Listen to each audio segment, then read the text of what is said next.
Do angels really exist? We are all familiar with angels. We call them when we have problems. We call them when we feel afraid. We call them when we need help. We see them as guides, protectors, messengers sent by God to help mankind. But are they true? Do angels really exist? The info that I'll be sharing is based from Teal Swan's video. She's an international speaker and a best-selling author. She was born with extrasensory abilities and is a survivor of severe childhood abuse. Today, she inspires and teaches people on how to transform their emotional, mental, physical, and spiritual pain to an empowered and authentic life. And I'll add a link to her page in the description box below if you want to know more about her. Going back, according to Teal Swan, yes, angels do exist. So what is an angel?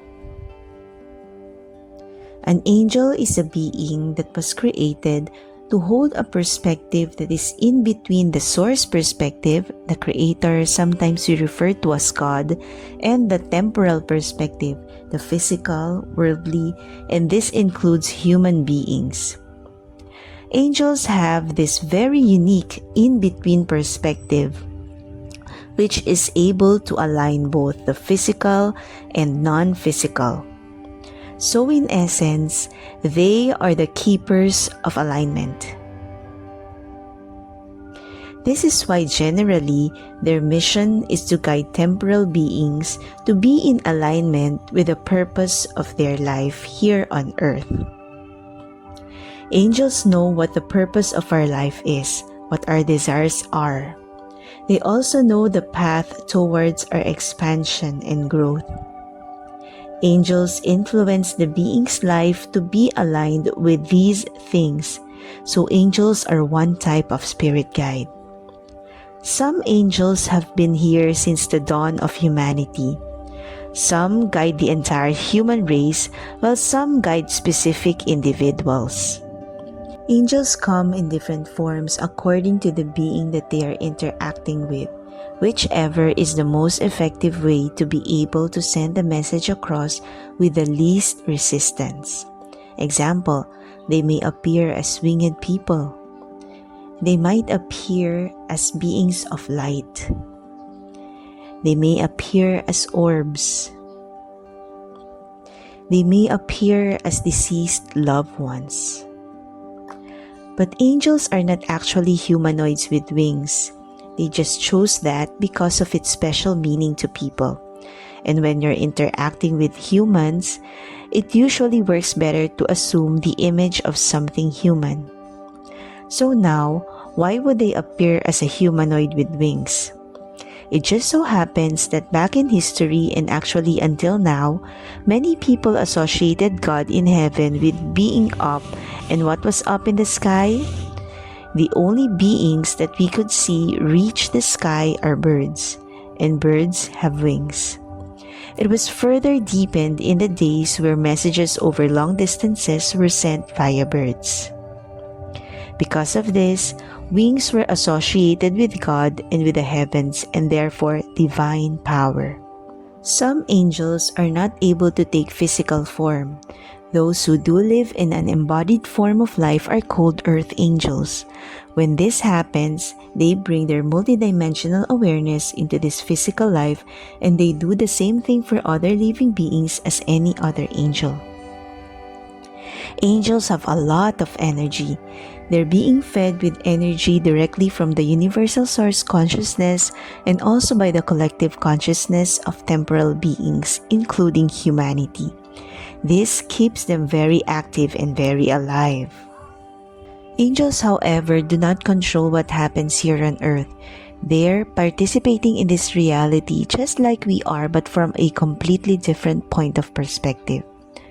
The reason that it seems like angels have so much more power than humans is because of their perspective. They can accommodate anywhere from 5th to 11th dimensional awareness, unlike humans who is typically focused to the 4 dimensions only. What does this mean?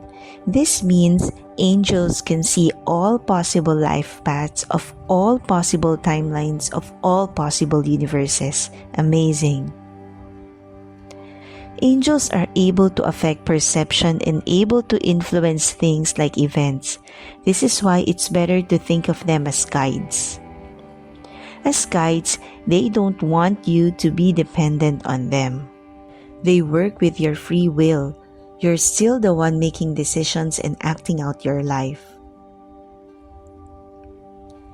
They seek to empower you to achieve a sense of self that's in alignment and don't want you to be controlled externally.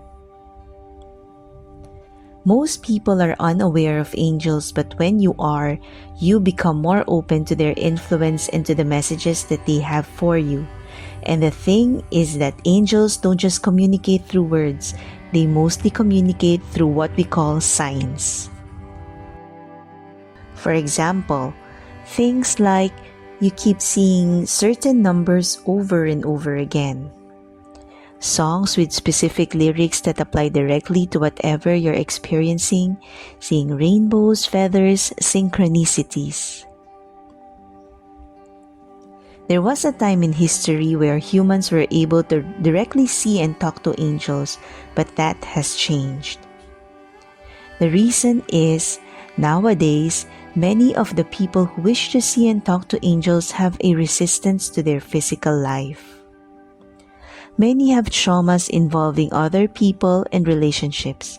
So, the reason they want to see and talk to angels is because they're in resistance to building relationships with other incarnated people. They use spirituality as an escape. Seeing and talking to angels would be against their best interests and will be out of alignment, so angels are appearing less and less to people. As Teal Swan said, at this point in time, the best way to develop a relationship with angels is to live your life with the understanding that the universe is always trying to communicate with you and show you the way.